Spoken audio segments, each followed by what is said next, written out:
আসসালামু আলাইকুম প্রিয় শিক্ষার্থীরা, আজকে আমরা এই প্রশ্নটা সমাধান করব ইনশাআল্লাহ। এটি হচ্ছে পৃষ্ঠটান রিলেটেড একটা প্রশ্ন। তোমরা দেখতে পাচ্ছ এখানে আমাদেরকে বলা আছে যে 0.2 মিলিমিটার ব্যাসের 1000 পানির বিন্দু একত্রিত হয়ে একটি বড় পানি বিন্দুতে পরিণত হয়। ব্যয়িত শক্তির পরিমাণ নির্ণয় করো। পানির পৃষ্ঠটান দেওয়া আছে আমাদেরকে। হুবহু এই টাইপের প্রশ্ন আমরা আগেও সমাধান করেছি। তো যাই হোক, এই টাইপের প্রবলেম সমাধান করার জন্য যেহেতু বলছে আমাদের ব্যয়িত শক্তির পরিমাণ, অর্থাৎ আমরা হচ্ছে বের করব ডব্লিউ। ঠিক আছে? সো ডব্লিউ বের করার জন্য আমাদের ফর্মুলা হচ্ছে সিম্পলি তোমার ডেল এ ইন্টু টি। এখানে ডেল এ মানে হচ্ছে ক্ষেত্রফলের পরিবর্তন, অর্থাৎ এই ডেল এ হচ্ছে ক্ষেত্রফলের পরিবর্তন। আর এখানে থাকা টি, এটাকে আমরা বলি হচ্ছে পৃষ্ঠটান। ঠিক আছে? সো পানির পৃষ্ঠটান সরাসরি দেওয়া আছে, আমাদের ডেল এটা একটু বের করাটা একটু চ্যালেঞ্জিং হবে। সো সেটা আমরা বের করি। এখন দেখো এখানে এই ডেল এ বের করার জন্য যে ফর্মুলা আমরা ইউজ করব সেটা হচ্ছে 4 পাই ক্যাপিটাল এন আর স্কোয়ার মাইনাস আর স্কোয়ার। ঠিক আছে? এটা হচ্ছে ডেল এ, আর এর সাথে একটা টি থাকবে। তাহলে ব্যাপারটা একটু বুঝিয়ে বলি তোমাকে। দেখো তোমার কাছে 1000টা পানির অণু আছে, 1000টা। সো 1000 হচ্ছে এইটা। আর আমরা জানি পানি দেখতে কেমন হয় বলো তো দেখি, গোলাকার, তাই না? সো এই যে পানির অণুগুলো গোলাকার দেখতে হয়, প্রত্যেকটার ক্ষেত্রফল হচ্ছে, প্রত্যেকটা অণুর ক্ষেত্রফল হচ্ছে পাই আর স্কোয়ার। যদি ছোট ছোট প্রত্যেকটা পানির অণুর ব্যাসার্ধ হয় আর, সেক্ষেত্রে তো এরকম 1000টা আছে, সেজন্য তুমি এটাকে 1000 দিয়ে গুণ করবা, তাই না? তার মানে এটা হচ্ছে 4 পাই 1000কে ধরো আমরা এন দিয়ে প্রকাশ করলাম, এন আর স্কোয়ার। আশা করি বুঝতে পেরেছো এই এন আর স্কোয়ার কোত্থেকে আসলো। আর এই ক্যাপিটাল আর কি? ক্যাপিটাল হচ্ছে এই 1000টা অণু নিয়ে বড় একটা অণু তৈরি করা হলো, এবং সেই অণুর ব্যাসার্ধ হচ্ছে তোমার ক্যাপিটাল আর। ঠিক আছে? এটা এটা একটা গোলক, তাই না? এটা বড় একটা পানির অণু। সো এই যে ক্যাপিটাল আর, তার মানে এটার ব্যাসার্ধ হবে পাই আর ক্যাপিটাল স্কোয়ার, যেহেতু এটা একটা গোলক। সো এটা থেকে এটাকে তুমি বাদ দিবা, তাহলে ক্ষেত্রফলে পরিবর্তন বের করা যাবে। কারণ আগে টোটাল ক্ষেত্রফল ছিল এটা, এখন ক্ষেত্রফল হয়ে গেছে এটা। কারণ 1000টা অণু মিলে কিন্তু এই অণুটাই তৈরি করেছে, তাই না? সো এখানে একটা জিনিস খেয়াল রাখতে হবে যে ছোট ছোট অণুগুলো মিলে যখন বড় অণু তৈরি হয় তাদের কিন্তু ভলিউম কিন্তু চেঞ্জ হয় না। ঠিক আছে? আমি আবারও বলি, 1000টা ক্ষুদ্র ক্ষুদ্র অণু, তাদের যে মোট আয়তন সেটা যেটা লেটস সে মোট আয়তন হচ্ছে 4/3 পাই আর কিউব ইন্টু 1000। ঠিক আছে? প্রত্যেকটার আয়তন হচ্ছে 4/3 পাই আর কিউব, তার সাথে 1000 দিয়ে গুণ করতে হবে। আর বড় যে অণুটা সেটার আয়তন হবে 4/3 পাই ক্যাপিটাল আর। তো বড় একটা অণুই আছে, ছোট ছোট 1000 অণু মিলে। সো এখানে তুমি এখন লেখো এক এক করে। এখানে টি মানে হচ্ছে যেটাকে পৃষ্ঠটান আমরা বলতেছি, সেটার মান হচ্ছে পানির ক্ষেত্রে 72 × 10⁻³ নিউটন পার মিটার।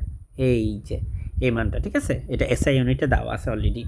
আর তোমাকে এন এর মান দেওয়া আছে, এন ক্যাপিটাল এন এর মান হচ্ছে এই যে 1000 বিন্দু বলছে, 1000টা পানির বিন্দু। সো এটা হবে 1000। আচ্ছা, স্মল আর এর মান কি দেওয়া আছে? ইয়েস, স্মল আর এর মানও দেওয়া আছে, সেটা হচ্ছে 0.22 মিলিমিটার ব্যাস বলছে। দেখো ব্যাস, তাহলে ব্যাসকে 2 দিয়ে ভাগ করলে হয় ব্যাসার্ধ, তার মানে হবে 0.1 মিলিমিটার। সো স্মল আর এর মান হচ্ছে 0.1 মিলিমিটার। আর মিলিমিটারকে তুমি যদি মিটারে নিতে চাও তাহলে এটাকে 10⁻³ দিয়ে গুণ করতে হবে। সো ইন্টু 10⁻³ হিসাব যদি করো, একটু হিসাব করলে এটা চলে আসবে 10⁻⁴ মিটার। ওকে? অর্থাৎ আমাদের এই ক্যালকুলেশন করার জন্য একটা জিনিস এখন আমাদের জানা দরকার, সেটা হচ্ছে ক্যাপিটাল আর, যে মানটা কিন্তু আমরা আসলে জানি না, এটা আমরা বের করব। তাহলে দেখো এটা বের করার জন্য কি করা যায়। আমরা আয়তনের যে কনসেপ্টটা বললাম সেটা ইউজ করা যায়। সবচেয়ে বড় যে কণাটা, সবচেয়ে বড় মানে 1000টা মিলে তো একটা বড় কণাই তৈরি করে, সেই বড় কণার জন্য আমরা ব্যাসার্ধটা একটা কাজ করি।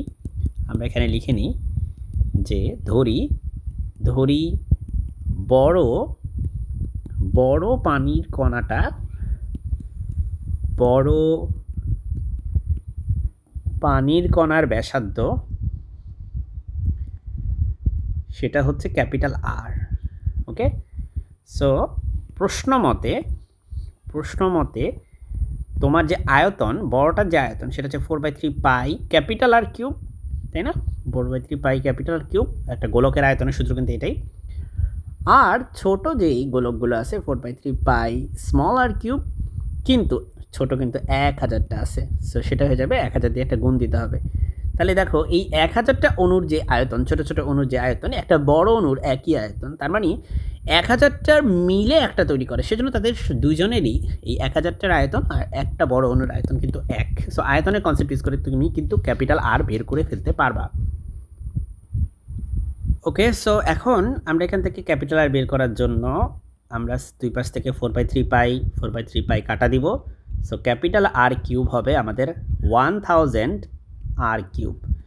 এটাকে আমরা এভাবে লিখতে পারি, 1000কে লিখতে পারি 10, এখানে আর টু দি পাওয়ার 3। দেখো এই 10-এর উপর কিউব করলে হয় 1000, আর আর-এর উপর কিউব করলে হয় আর কিউব, অর্থাৎ আমি যা লিখছি ঠিকই আছে, তাই না?